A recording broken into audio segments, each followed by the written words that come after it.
don't know me, ek is 'n bietjie van 'n rondloper. So I battle to work with standing behind one microphone. But Ralph, thank you so much for having me here today. I've known his mom for years and years and years, and I was so sad when I heard that she had passed away from COVID. COVID wasn't good to many of us, but anyway, we're not going to focus on that today. Yes, I've been in the industry since 1993, and at the moment, on the 1st of February, when the new Act came into fruition, we all thought, what is going on? Are we caught in the movie, The Good, the Bad, and the Ugly, or what is going on? Maybe some of you don't know the movie, but it was one of Clint Eastwood's excellent movies. So do yourself a favor, download it and go watch it. But anyway, what I'm talking about The Good, the Bad, and the Ugly is, the good was, at last we got the Act. They've been talking about it forever and a day, and we didn't know when it was going to happen, so at last that happened. The bad that came from it is that so many people didn't know what is actually going on. What has happened? How does it affect me? And everybody had these ideas of what was going on, but nobody actually knew what was going on. So we had a whole lot of people, and I don't want to mention names and I don't want to bash people, but there were a lot of people saying a lot of ugly stuff. Ugly stuff in the sense of, this is going to fall away, you don't need to do this anymore, you're busy with your NPO, or if you think to yourself, now what, I've just spent all this money and now I don't have to do it anymore, what are these people telling me? So it was like being trapped in this little limbo where we didn't know what was going on. So what I want to do is I want to set the record straight, okay? And I'm talking to you, I'm a principal as well. Nancis and I have been principals forever and a day. We still have a small little rental company, which is part of our retirement policy. So what I'm trying to tell you is I feel like you feel. Besides the fact that I'm a trainer with a training providing company, I am still an estate agent. I still have to do whatever you need to do. So it was important to me to also know what's going on. And we had these 3 kids running around. Some agents were just putting their hands in front of their eyes and said, please let this just go away. If I can't see you, it doesn't exist. Others were saying, I don't want to listen to you. I don't want to hear this stuff. Just get away. And others were like, let me just keep quiet, hide away, and then maybe nothing is going to happen. So I can tell you from my side, there were a lot of people going out there, read this in your own time while I'm chatting to you, but there were a lot of industry bodies going out there and saying, listen, the new Act says we don't need the qualifications. The new Act says within 6 months you're going to be a full status agent. The new Act says the logbook is going to fall away. It's going to be a different kind of logbook. The new Act says this and the new Act says that, so therefore don't do anything. You can ask Nantis, sent copious mails, hundreds of mails, to CETA, to the board, saying, what the heck? The board, you are our regulators. You need to tell us what is going on. Not the industry, you are our regulators. You must tell us what's going on. And if we had listened to all the industry bodies that were telling us we don't need to do anything, then you can imagine the board can't enforce the logbook. The board couldn't enforce the PDE exams. The board couldn't enforce the NQ4s and NQ5s. Now, if you think about it, it doesn't make sense. Why would the board lose control? See what I'm saying? So, in order to prevent all of this and to provide clarity, the board sent out a practice note, okay? And that practice note, I've summarized for you. It's lying on your table. So I want to go through that slightly with you to see what's going on. Now, what you need to know is the board had a deadline, and the deadline was the 30th of June 2022. Can you remember that? And that deadline said everybody needs to have their logbooks done, their PDE exam written, your NQ4 done and dusted, principals NQ5, all of that. And a lot of people thought, it's not going to happen. And then when February arrived with the new PDRA, a lot of people thought, okay, that practice note has now fallen away. It didn't fall away. So what the board did was they came back to us and they threw another practice note at us. And they said, guys, this practice note is still valid, but we're going to give you a 6 months extension. Now, in that 6 months extension lies a false sense of security. If you were registered June 2021 or prior, you are in trouble. If you were registered July 2021 thereafter, you're not in trouble. Okay? So we're talking with different people here, you will know in which category you are. So the practice note said, everybody who's had an FFC for more than 2 years, you need to get your act together and you need to get your qualifications done. Now let's quickly go through this handout that I've given you. This is a summary of the practice note. Okay. So by the 31st of January, everybody must have their qualifications who were registered prior to June 2021.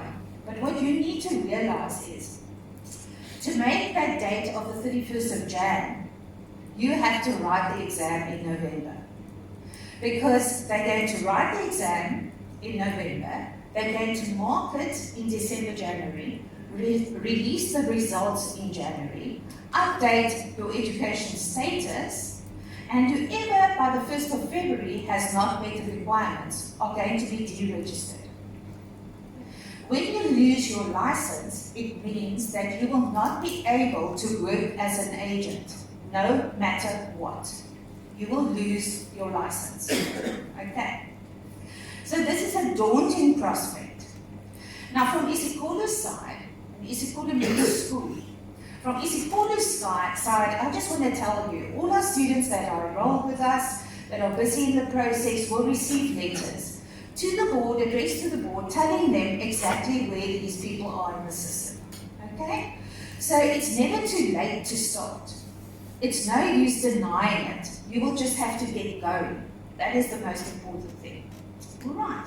So let's look at number 1, interns. Registered for more than 2 years after date of first FFC issue. Logbook must be submitted. CETA certificate for NQF 4 must be emailed. And the PDE must be written on either the 18th of August, which you can't register for anyway, and the 17th of November. So either of the two. Now for those of you that are struggling with that logbook, I mean it's 109 pages, you look at it and you think to yourself, no, what the hell? What do they want me to do with this freaking book? And many people offer you workshops and stuff like that. But I can tell you, after so many years in the industry, next year will be my 30th year in the industry. Wow. After so many years in the industry, I sat down and I thought to myself, how can I make this logbook simple? With us, you come in after your 10th month, your FFC is 10 months old. Whether you've done your NQF 4, whether you've been exempt from it, doesn't matter what. You come in the morning, 9 o'clock, with a list of documents that we've given you to go and gather like a squirrel. 3 o'clock that afternoon you leave, your logbook is done. Okay? We haven't given you any of the answers. We've just showed you how to file your work into the file that will be accepted by the board. Okay? So we can talk about Ralph and Bianca. We're going to talk about doing something for you. So we can talk about that a little bit later. But here is Nantes. Nantes is here this afternoon, this morning, if you need to speak to him. You're welcome. And his email and contact address is at the bottom. Our full status agents. Those have been registered for yonks. And who thought, I don't want to do this NQF 4. I don't want to do this whole business. You must remember, you don't need to do a logbook if you've been registered after 2013. It's only people before 2013. Only people who were registered after 2013 had to do the logbook. So we can also show you, you can drop us a mail, you can phone us, and we can tell you whether you need to do the logbook or not. But the full status agents, they must have their CETA certificate done and dusted, and they must write the exam, either the one on the 18th of August or the one in November, failing which they will be deregistered. Now the biggest problem lies that if you are deregistered in January, you go back to being an intern. You lose your full status. You go back to being an intern. An intern who loses their FFC will be regarded as a new intern. Okay, so it's quite dramatic. You can't wait. And then principals, now in this lies the biggest problem, because if the principal doesn't have an FFC, then none of his staff, none of his or her staff have FFCs. So you can have applied for your FFC, you can have met all the requirements. If your principal is deregistered, you automatically lose your license because you are linked to that company. What will the board say to you? Sorry to hear, but you need to join another agency who is registered with the board. So it is imperative that principals also get their act together and that they need to get their CETA certificate done and dusted, and they have to write their PDE-5. So the consequences are, you will be deregistered from the 1st of February. So no matter if they've issued your FFC, they will revoke your FFC. Okay?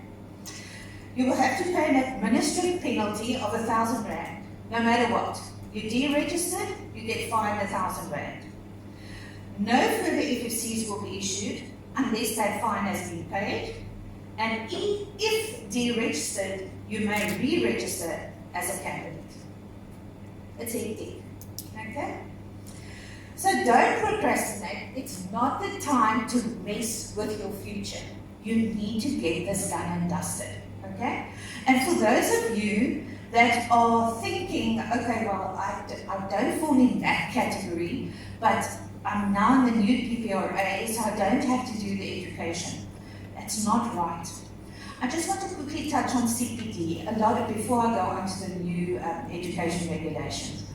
The CPD is continuous, but you only start with CPD the year after you become a full status.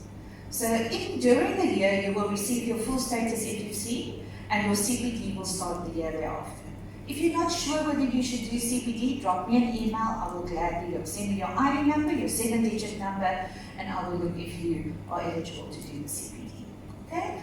But the CPD program for this year, just like the board, is not up and running. So nobody can do their CPD at this stage. Alright? They said the 1st of August, then they said the 31st of August, ons wacht kyk maar what's going to happen. Okay, so there is a proposal. According to the Act, there is a proposal. So change is coming, but it's just a proposal at this stage. The PDE exam is going to change. They want you to write the exam within 6 months of becoming an estate agent. How they're going to enforce it, how they're going to do it, nobody knows. I don't even think the board knows. All right? So at this stage, just know there will be changes, but up until then, there are no changes. Sounds crazy, but that's where it is. All right? There will be a module-specific practical course. That sounds like a logbook, because the logbook has modules. How it's going to look, we don't know. How is it going to be presented, we don't know. Does the board know? No, they don't know. Okay? I spoke to the Department of Education. They said they are busy talking to all the people at this stage. It's not yet happening. So Roboza and these people went and they said it is totally against the law, they're contravening the new act and all of that. And the board decided, okay, fine, we're going to go to an independent. They went to see an advocate in Cape Town. The advocate then looked at the new act, the old act, their regulation 633, for those of you who have done NK 4, you remember regulation 633? They looked at that and they said, and I read the outcome from the advocate, and he very clearly states that until there is a new regulation attached to the new act, 633 remains the same. Okay? So at this stage, do not worry about this new practical course, do not worry about this new probation period until we receive a notification in the form of a practice note from the EA PPRA. Okay, so we're all waiting in limbo. You will be on our database, and if you're not, then Jeannie and Bianca will chat and get your email addresses and put you onto our database. So what I do is, if anything changes in the world of education in real estate, you will receive an email from me giving you the new summary. Okay. Then there will be changes according to the CPD as well. It's going to also still be on a 3-year cycle, but it's going to cost less and it's going to be more intense. And they're going to appoint outside people because they realize they are not doing roadshows. They were always filming the roadshows, and then your CPD was basically based on the slides of the roadshows. But since they're not doing roadshows, there are no slides, so therefore there's no CPD. So they're going to invite people from outside in to design CPD programs. I did inquire because iSiKolo would love to be involved. They said to us, please hold on, we're not ready yet. Standard answer from the PPRA, hold on, we're not ready yet. Will the education change? Will the qualification change? Currently, the NQ4 and NQ5, the way we see it, are skills development programs. Okay, skills development programs. The Act allows for a qualification, which will be something more of an occupational qualification. So there's going to be much more practical involved, less theory, more practical. So you will still have to achieve an NQ4 or NQ5, but the format of how it's going to be done will change.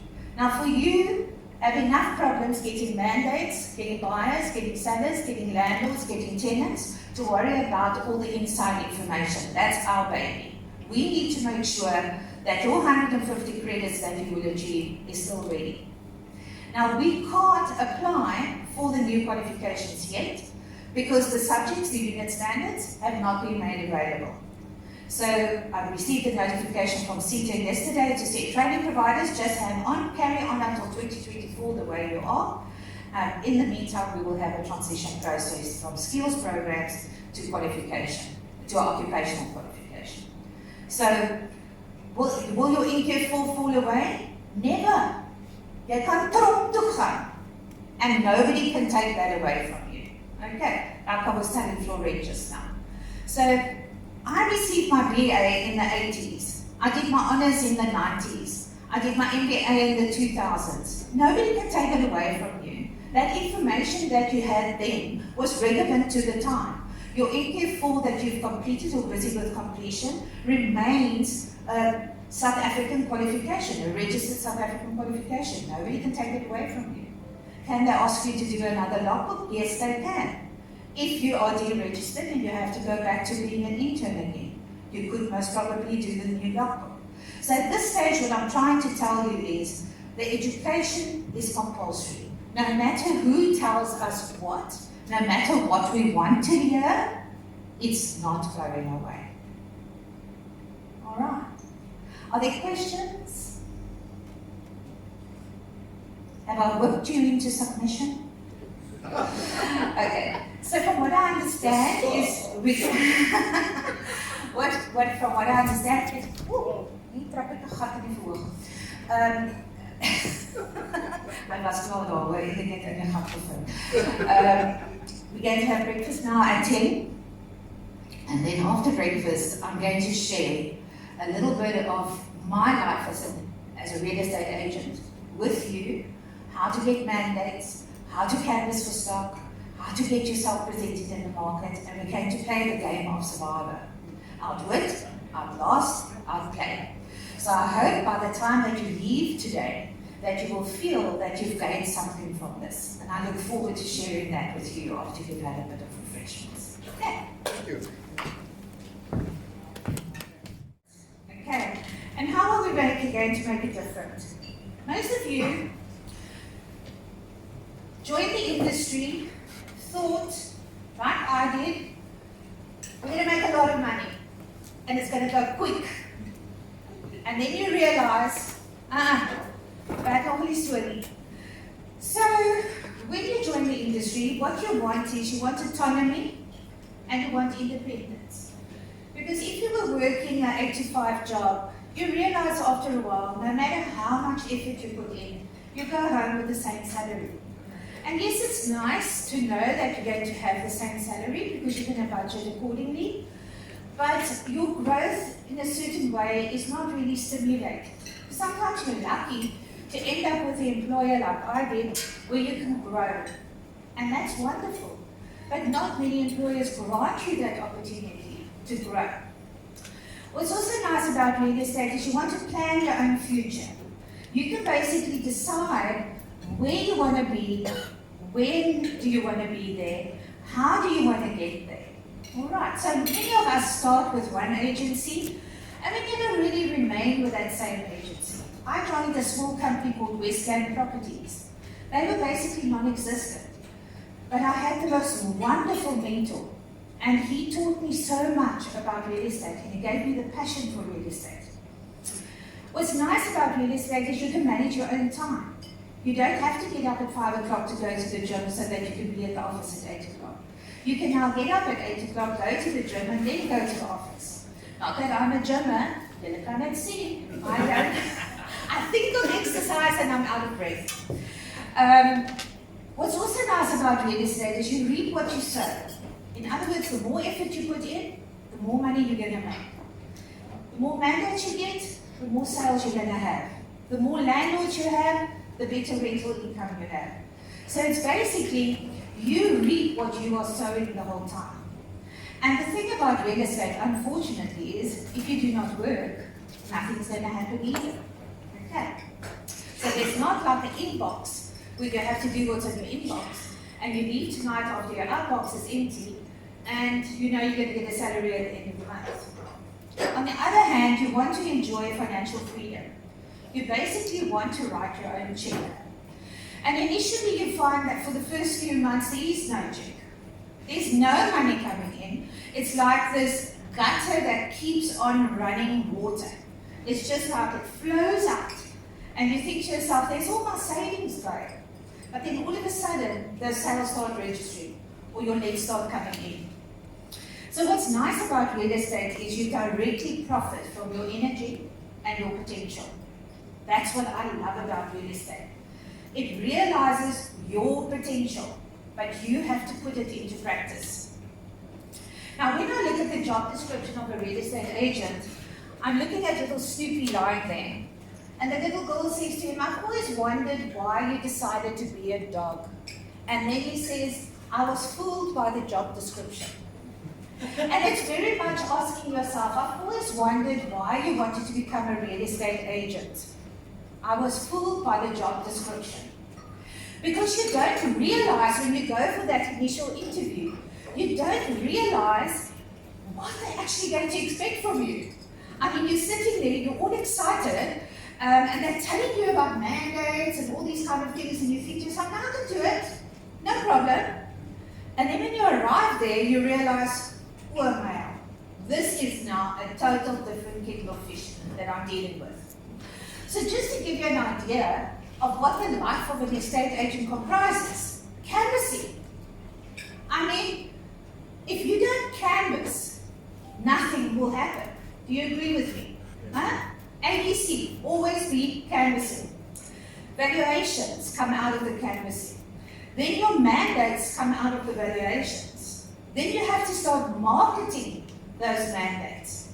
You have to contain all this information management, the FICA, the FAIDs. You have to make sure that everything is compliant, okay?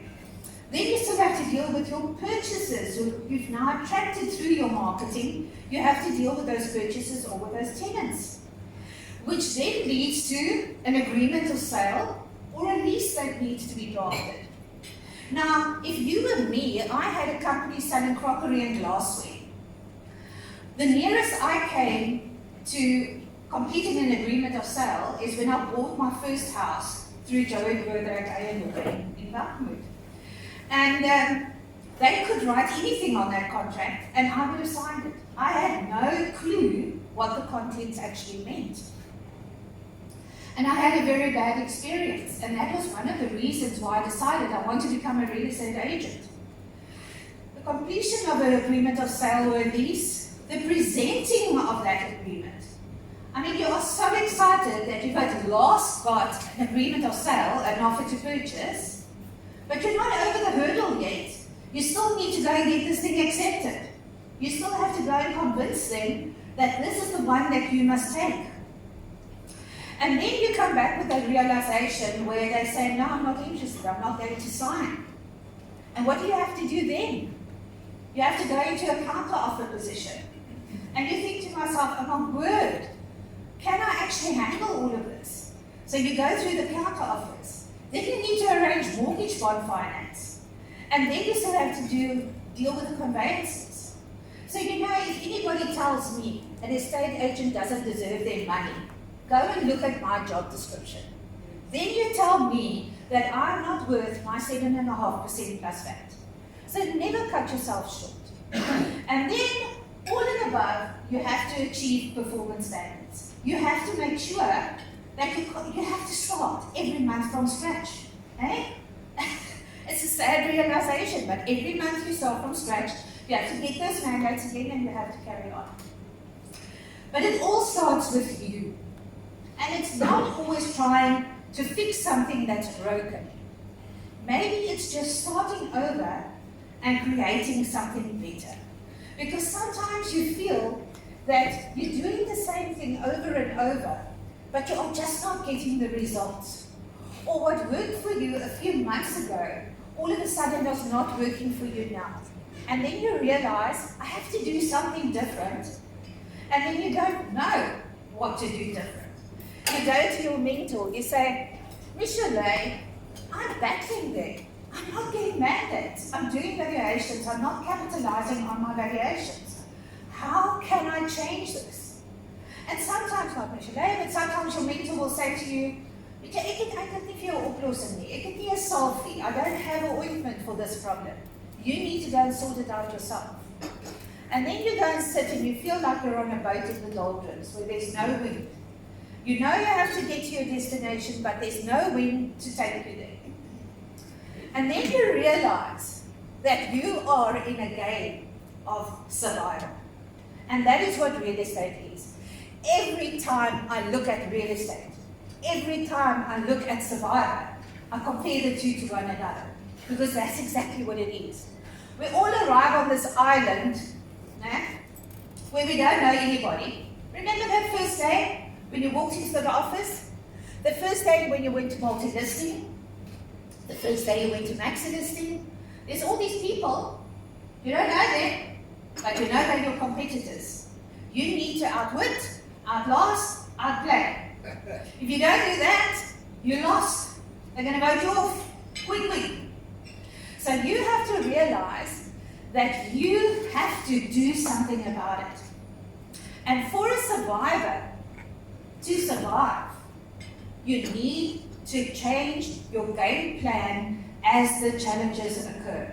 So in other words, they throw you this snowball, you're going to handle it. They throw you that snowball or curveball, you're going to handle it. So survivors know to stay in the game, I need to adjust my play. I can't be under the radar all the time. You know what frustrates me most about Survivor? My favorite never wins. It's always these under the radar players that manage to get to the end. Okay, do yourself a favor, go watch Australian Survivor. By mense, Mark do it. I mean, they fight like it's worth fighting for. And if I had to be a survivor, I would like to be an Australian survivor. Not putting South Africa down. I'm just saying, if you go and download one of these series, especially the one with David Gannett in it, and you will know exactly what I'm talking about. So where do we start? We have to start with canvassing. Now you all know that everybody says to you, you have a canvas. Yeah. Where do I start? Tell me, where do I start? Now I'm telling you, go and look what in your area. You know, you work in Kales River, you work in Montague Gardens, wherever you are working, all right? So you take your market area, your farming area, and you go and draw all the statistics of 2021. Those are the properties that you don't need to canvass. They bought the other day. They're not interested in you. What you need to focus on is, so now you eliminate those. What you need to focus on is go and look at what happened between 2014 and 2020. Have you heard about the 7-year itch? It usually occurs in marriage. After 7 years, you feel, I don't know if it is serious for you. Then after a while, you work it out. The 7-year itch happens in property. The 7-year itch you usually buy to put your kids in primary school. 7 years go by, they're out of primary school. Now you need to buy so that you're closer to the high schools. What happens after 7 years? Hopefully they're out of school, they're at varsity, they're nearly finished. Now you realize I'm sitting with this kasarim of a 6-bedroom house, I need to go back to 3 bedrooms. So when you need to start canvassing, my friends, is looking at stock that was sold in 2014, the transfers of 2014, the transfers of 2015, the transfers of 2016. And that's how you are going to get back into the market. You must go and work with people that could possibly want to sell. Now how do you do this? You need to network with as many people as possible, okay? So you need to go out to those properties. Do you know what's going to take you time on a rainy day like today? Is take those 2014 transfers and do CMAs on all of them. Do CMAs on all of them in your area. Then you go and drop off that valuation at that owner's home with your business card and say, just some food for thought, you moved into this property in 2014, this is what your property is worth today. Without me seeing it, basically just on statistics. So what are you doing? You're planting a seed. Yes. Okay, yes. You need to plant that seed. Then your old valuations. When you started out in the industry, you were a rookie. You knew bugger all. We all were there. What you now need to go and do is go back to those valuations. Go and do new valuations. Go back to them and say, I see you still haven't sold. I did a valuation for you 3 years ago. I hope you don't mind, but I've done another valuation for you. Here it is. Have a look at it. Do as many valuations as what you can. And I can tell you another thing. These people that get other people to do their valuations and go and present those valuations on their behalf, you're making a big mistake. The client buys you. They buy Salma. Okay, so Salma needs to do that valuation so that she knows what she's talking about. She has to go and present that valuation, and she must then convert it into a mandate. Okay. Arrange as many show houses as you can. Now, in 1993, Oscar said to me, Salma, you must get a show house. I had to work the area called Thornton. I thought to myself, can't be that difficult, but I'm where? There's no other agent in my office that's selling Thornton, so where am I going to get stock? So I checked the Argus, and I saw that Awesome Properties was selling a property in Thornton. The girl's name was Lizette. I phoned Lizette and I said to her, hi, I'm Salma from West End Properties. I'd like to know if you have any stock that I can show on your behalf. Dead silence. Ek het mos van niks weet, I don't know. It's not done. So she says, after a minute of silence, she says, you know what, I'll give you a show house. No problem. Well, thank you. So sweet of you. Gives me the address, I do my brochure. I arrive the freaking Sunday. A dog. I mean, that house is a dog. There is not a nice dog, it's a lame dog. It's a really bad straw dog. And I'm looking at this house and I'm thinking, well, I'm here. I'm going to put it on show. And I put it on show. And I attracted buyers. And what did I do with those buyers? I went to show them other properties, but it was a foot in the door. Now, those of you that told me show houses don't work, I was in Honduras this weekend. Those agents were practically all on show. You can never underestimate a buyer. A buyer has a way of thinking that you cannot understand. They want to see a house, they want to do it now. Ask us ladies about hair. If you want your hair cut today, you don't want to cut tomorrow, you want to cut today. You want to look good today. So if you're in the market, you're going to drive whatever is available. So go and do show houses. Arrange open houses, open hours, where you say to people from 6 o'clock until 7 o'clock tonight, there's viewings for this property, 28 people arrive, it's like a show house, but you've invited them all. Drive your areas. Do not get your assistant to drive the area. You need to drive the area. You need to go and see where are boards up. And if there's no sale mandate sticker on that board, you go and knock on that door. And you say, I'm Salma le Roux, I'm from XYZ Properties, I see your house is for sale. When does the mandate expire? No, there's no mandate, it's an open mandate. Do you mind if I list your property? No, by all means, come in and do. Foot in the door. You have to create your own opportunities. It's not going to come and knock on your door. You need to go and knock on that door. Meet your bond originators. They know of people who are thinking of selling, who is now applying to do a pre-approval in the meantime to see what they can afford if they sell the house and all of that. And check with them what's going on. Also speak to your bond originators and say, I've got these buyers on my books, can you please just contact them, make sure that I'm taking to them to properties that they can afford. Because we all have champagne taste and beer money, okay? So in other words, they go and look at your 1.8, they look at your 2 million properties, but they can actually only afford 1.4, 1.5. So if you talk to your bond originator, ask them to contact your client, let your client know, I hope you don't mind, I've got a bond originator who's going to do a pre-approval on you so that you can see what I can go and show you. Send information to your prospective and past clients. That's why at iSiKolo, I make sure I keep in contact with you with my newsletters. So every time something happens in your market, or you've now done your study of 2014 properties and what they value now, you can actually send out a newsletter to your area and say, I've done a study. In 2014, properties average was this. 2021, average prices are this. And this is what we're looking at. So let me help you to sell your property.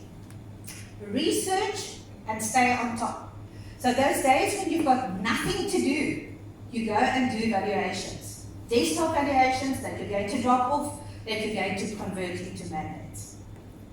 Where to start with your buyers? Now, there are agents in your office that have been around for a year or two. You ask them, are there any buyers that you don't want to deal with? Are there any buyers that you haven't followed up for a while? Yeah, ek is nie lus vir hulle. Can I get their names?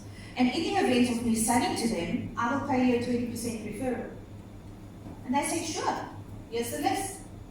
And off you go, merrily. You phone these clients.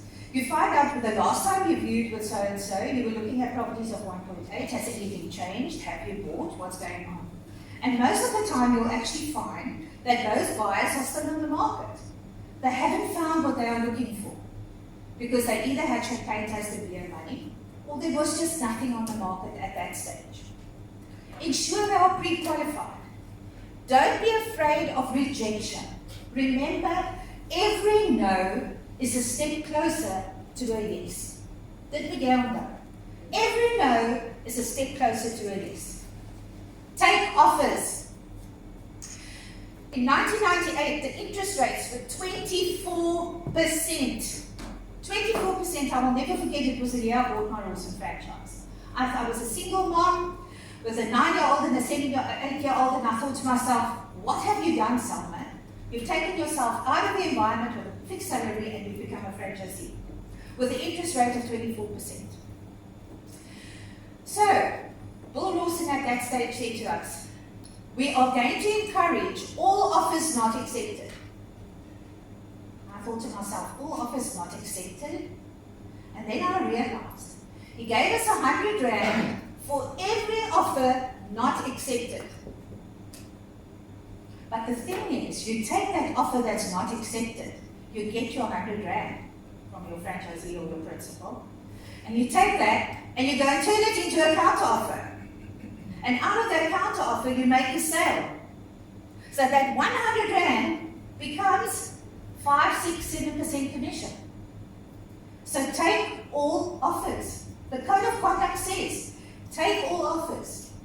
Present all offers. It's for the owner to decide whether they want to or not. Every no is a step closer to a yes. It's a foot in the door. It's a step closer to a yes. Okay? So visit your old buyers. Your office maybe has rentals. We have a whole lot of properties on the market. Our current buyer system is not interested. But some of these properties are good investments. So you go to your rental agent and you say, would you mind giving me your landlord's email addresses? In return, I'm going to give you 20% if I make a sale. You go to those landlords, you say to them, you are currently landlords with us. You are an investor. I have listed a few properties, here are the links. This is the rental income you could get on these. This is the bond repayment on these.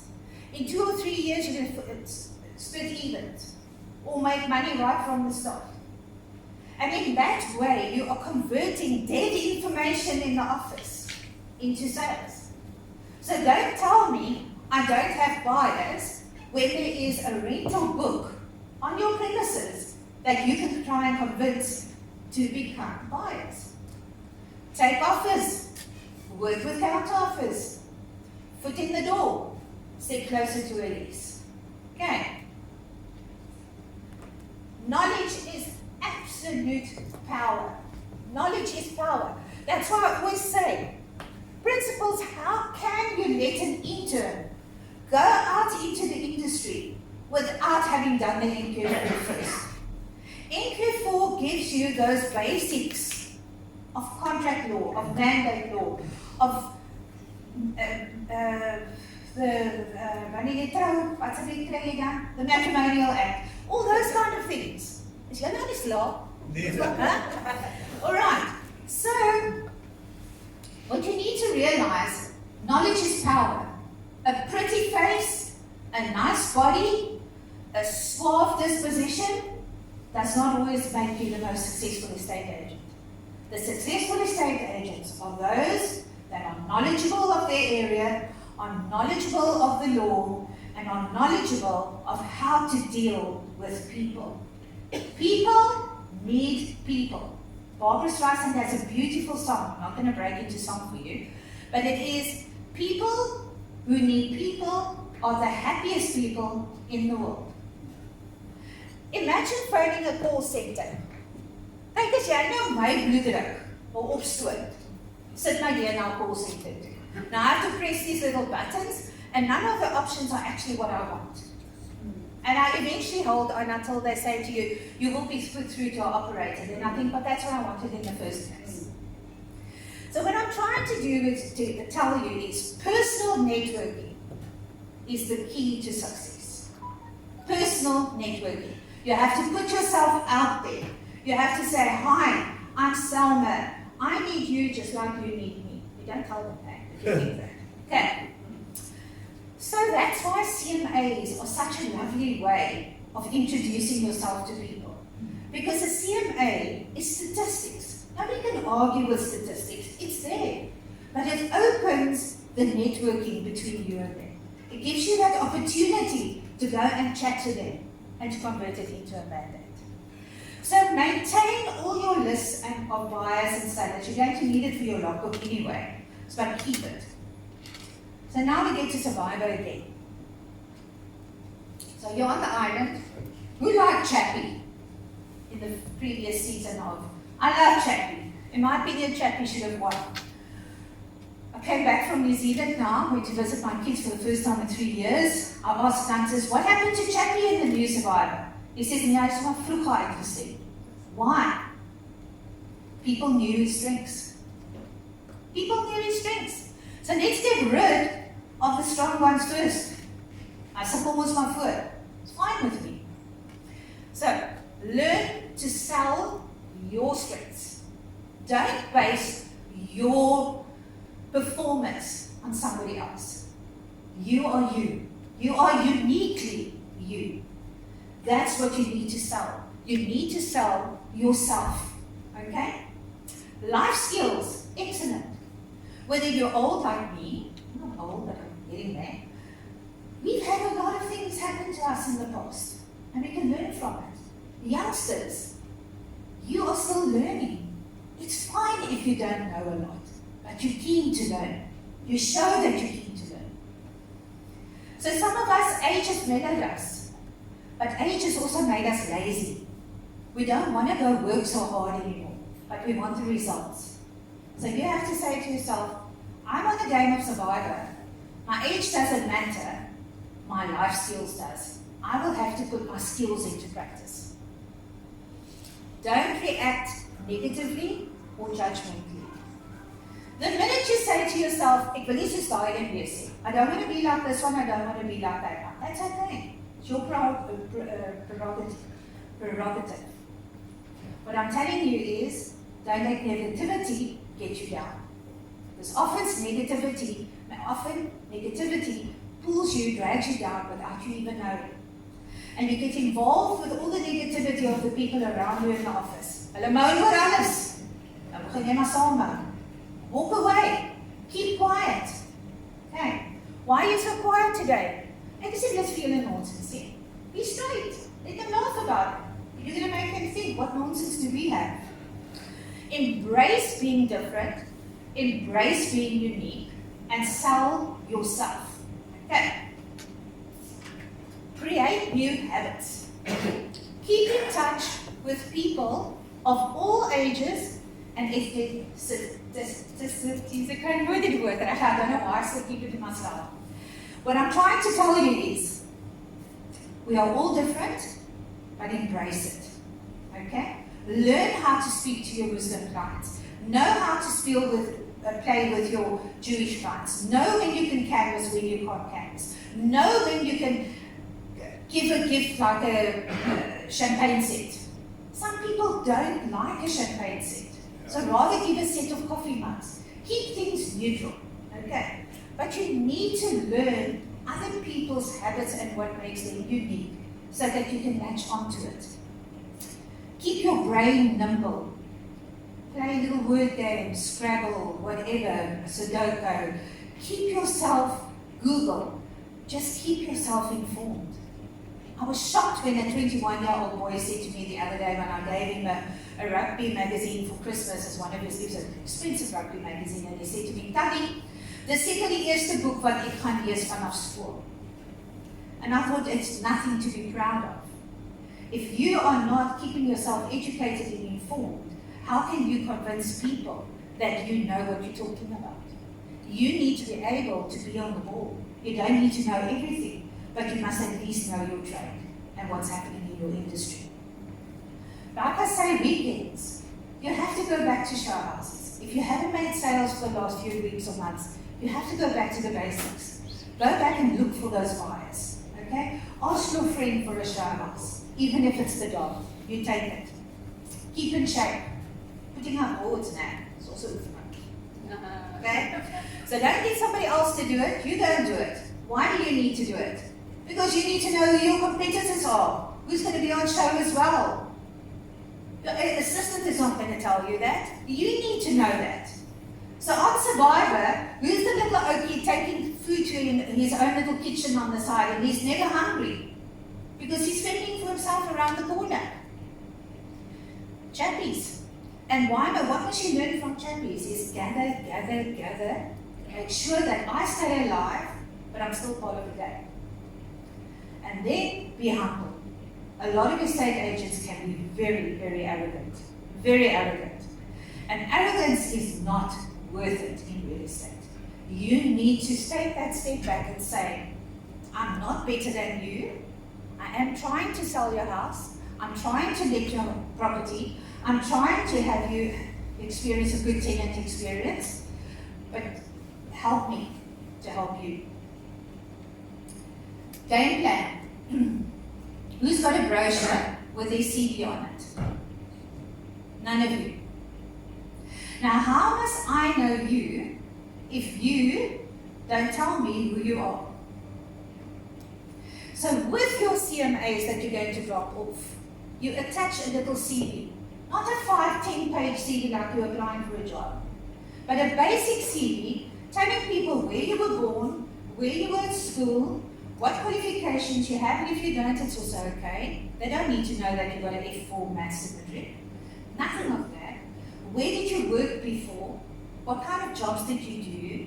And now you're here. Because you know, if you were in Craddock at school, and I was in Craddock at school, and I now get the CMA with your CV and your photograph attached to it, and remember please, your photograph must look like you were looking now. Not like you looked when you were 18. Guy must be dark, okay? We still aspire to those figures or whatever, but we're not there anymore. You have to look the way you look.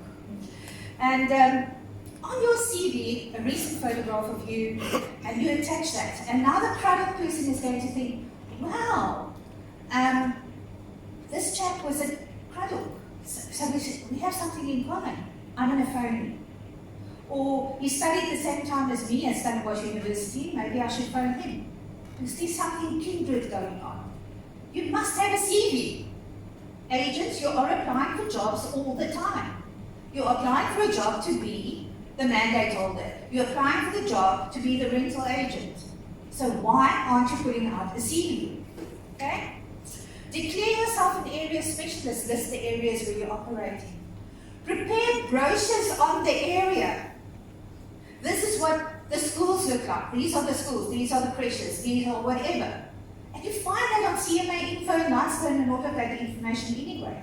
But now you put it onto a little brochure with your face, and when you take our clients, this is the Saulsdal area, this is a little bit of information about the Saulsdal area. People still read it. Communicate your brochure via emails, okay? So see who read it. Send it out in bulk, BCC everybody, please. BCC, not CC, otherwise they have your whole database. And then they write back and say, hierdie is 'n KAK agent. And now all 30 have read it. So you don't want to go there. So you BCC and you send out your brochures. All right, referrals. You need to ask for these. Please tell people about me. I'm asking you today that if you're already doing your qualification through me, or you've already done it through somebody else, and you got something out of today, to go and tell people, iSiKolo is the school. That is the school. Nantes had a little pizza place in the Nielsee. And Joanne Strauss, ex-Miss South Africa, she said in a sari advert that she loved Bumpers chips. That's what she remembers of Stellenbosch, is the Bumpers chips. She said Bumpers chips were the shit. And Nantes thought, what the hell is she telling me that my chips are shit? And I said, no, she means the shit. You are actually good, okay? And that's what I want you, I'm sorry if I'm swearing, but shit is not a bad word. I could have used a different one. The most important thing is that you need to be the shit of your area. The one that everybody wants to deal with. So ask for referrals. Have marketing plans. People don't know what you're going to do. You need to tell them. Thank you for the mandate. I'm now going to advertise here. Here's the link to this, here's the link to that. Please respond to your advert and tell me what you would like to change. Make them feel part of your marketing. Okay. Shift in strategy. Be straight with sellers. If they can't afford you, then maybe you should walk away. Imagine we were paid, well, what we are being paid is pro bono. Do you know that? Pro bono means you're doing it for nothing. Because initially, you are marketing at your expense with no guarantee that you're going to earn commission. So you're actually working pro bono. And your money only comes in when that sale registers. And some mandates never sell, but you worked on those.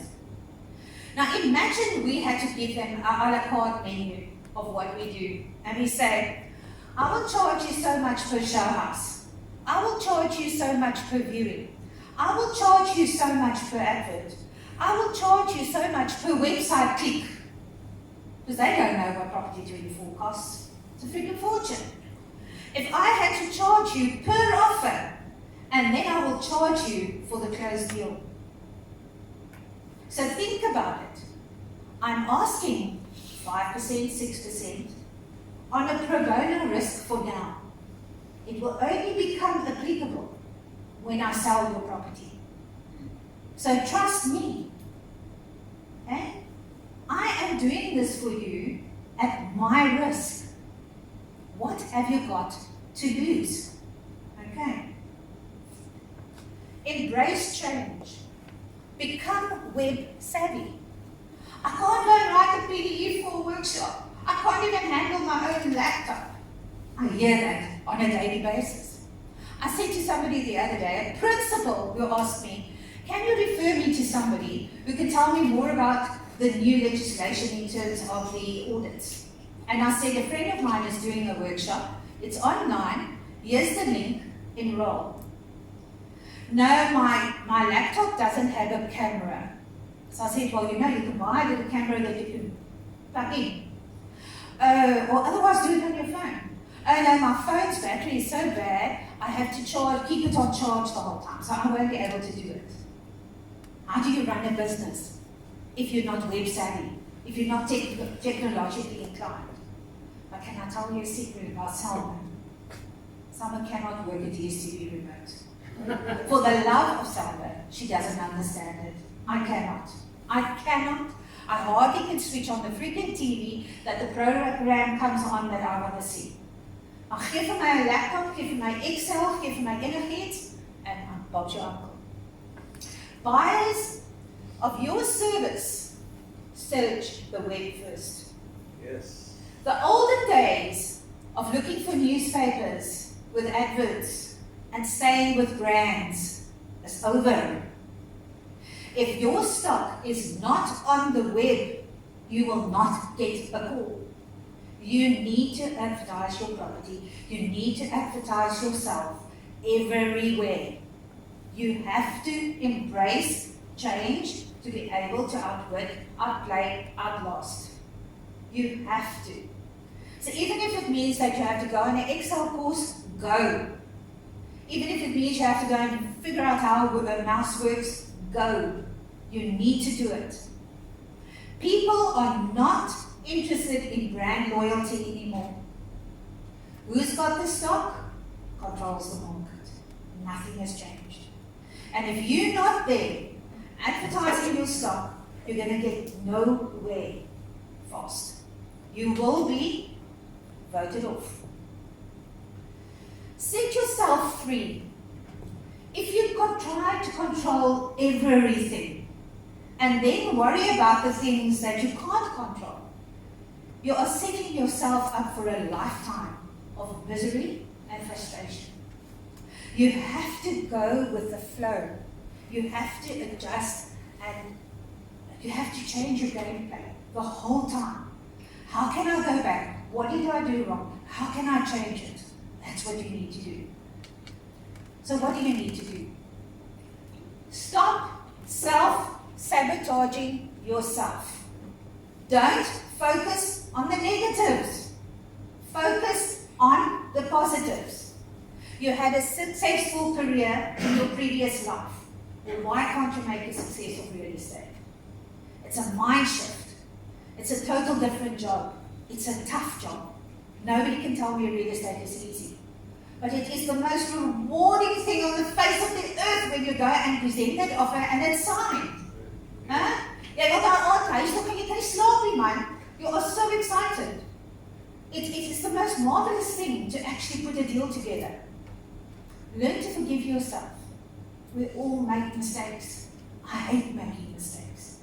But we all make mistakes. So you know what? I now go into a zen. If something goes wrong, I admit that it went wrong, and then I say, how can I fix it? If I can't fix it, well then it's a problem. But usually there's a solution to every problem. Learn to forgive yourself. Be compassionate towards others. What goes around, comes around. Okay? Karma, that little thing, is terrible. But what I can tell you is, if you're good to others, the good will come to you. Okay? Be compassionate. Remember, there's a reason why they sell. They don't want to sell. They're either in financial trouble or something's going wrong. So have that compassion with that person. And stop worrying about what other people will say. I have to teach myself that on a daily basis. Ek het 'n pensie, ek het 'n boek, ek het groot boue, ek het groot tuine. So what? So what? God made you like that. Embrace who you are and stop worrying about what other people say. Learn to be an imperfectionist. So leer dat ons is mens, ons almal maak foute. We all make mistakes. Now the Japanese had a saying called wabi-sabi. Wabi-sabi. It means even wonky vegetables taste delicious. So even that little avocado that doesn't look so great anymore, when you open it up and you start eating it, it's still delicious. So wabi-sabi. Whatever real estate throws to you, it's still delicious. Hey Barry? Yes. It's still delicious. Okay. Knock on the door of opportunity. Because you know what? If opportunity knocks, you're building a door to open it, to get into something else. So go and do those CMAs. Go and make yourself available. Go out and see people. Open those doors. They will work with you. All right, I can promise you that. When I was an agent, when I started out, I want to share something with you.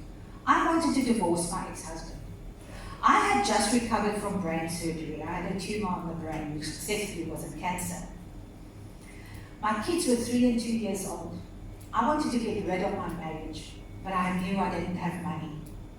So I'm lying in hospital, and they come to me and they bring me the taste burger. And they say to me, Salma, you must read this so that we can see if everything is still okay. And I read it, and the first advert I saw was West End Properties looking for an estate agent. When my ex-husband came to visit me that night, he said, how was today? I didn't know I wanted to leave him. I said to him, do you know what? I want to become an estate agent. He said to me, well, God sal jy iets verkeerd gegaan. And I can tell you that I sold 18 houses in my first 6 months. Wow. 18 houses in my first 6 months. Do you know why? I didn't know that you have to stop. I didn't know that you don't canvas. I didn't know that you will never have, that you ever have enough mandates. I just knew to fulfill my goal, I have to get mandates, I have to do show houses, I have to attract buyers, and I have to sell. And that's what happened. I only divorced him 2 years later. But the fact remains, what I'm trying to tell you is, don't wait for a brain tumor to come into your life and to make you decide that you are going to embrace this opportunity. Embrace it today still. Go for it. Okay? So from me to you, motivation is something that has to come from within. I can tell you as much as I like how you need to be motivated. If you don't keep that little flame burning, so it says here, someone can help you light the fire, but you've got to keep it burning. Okay? Cherish that flame. Moenie dat enige iemand jou vlam uitblaas nie. You cherish your flame and you burn. Okay? Don't let anyone blow it out. You're in control of how bright you will shine. And I really hope that all of you in this room is going to have a very blessed 2022 the rest of the year. And that 2023 is going to be an amazing year. And I'd love to see you again. And thank you for listening to me.